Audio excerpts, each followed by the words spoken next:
നമസ്കാരം. ഇത് കുറുക്കമ്പലിൽ നിന്നും ദേശത്തേക്ക് സർവീസ് നടത്തുന്ന രക്ഷകൻ ബസ്സാണ്. TVS ബോഡിയെ അനുസ്മരിപ്പിക്കും വിധത്തിൽ പണിത വിൻറ്റേജ് ലുക്കുള്ള മിന്നൽ മുരളിയിലെ സിൽമാധരൻ ബസ്. 2021 മലയാളത്തിലെ ആദ്യത്തെ സൂപ്പർ ഹീറോ ചിത്രം എന്ന ലേബലിൽ ബേസിൽ ജോസഫിന്റെ സംവിധാനത്തിൽ സോഫിയ പോൾ നിർമ്മാണം നിർവഹിച്ച് ടൊവിനോ തോമസ്, ഗുരു സോമസുന്ദരം, അജു വർഗീസ് തുടങ്ങിയവർ പ്രധാന വേഷത്തിലെത്തിയ മിന്നൽ മുരളി പുറത്തിറങ്ങിയത്.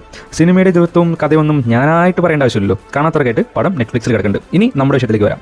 ഈ ഷോർട്സ് ഈ വണ്ടി നമ്മുടെ നാട്ടിൽ കോതമംഗലത്തിനടുത്ത് കൊട്ടപ്പടിയിലുള്ള SM ഓട്ടോമൊബൈൽസ് എന്ന സ്ഥാപനത്തിൽ ബോഡി വർക്സിന് എത്തിയപ്പോൾ എടുത്താണ് മിന്നൽ മുരളി സിനിമയ്ക്ക് ഇറങ്ങി ഹിറ്റായതിനു ശേഷം.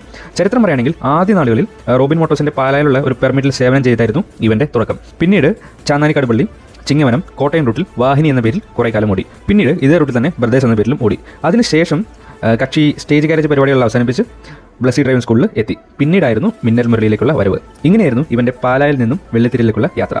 ഇതൊക്കെയാണ് രക്ഷകൻ ബസ്സിനെ പറ്റിയുള്ള ചെറിയ അറിവും കാര്യങ്ങളൊക്കെ. കൂടുതൽ ഡീറ്റെയിൽസ് നിങ്ങൾക്ക് അറിയാമെങ്കിൽ തീർച്ചയായിട്ടും കമന്റ് ചെയ്യുക. ദിസ് ബസ് പ്രാന്തമാറൻ, യു ആർ വാച്ചിങ് വണ്ടി ഓൺ റീൽസ്. Thank U.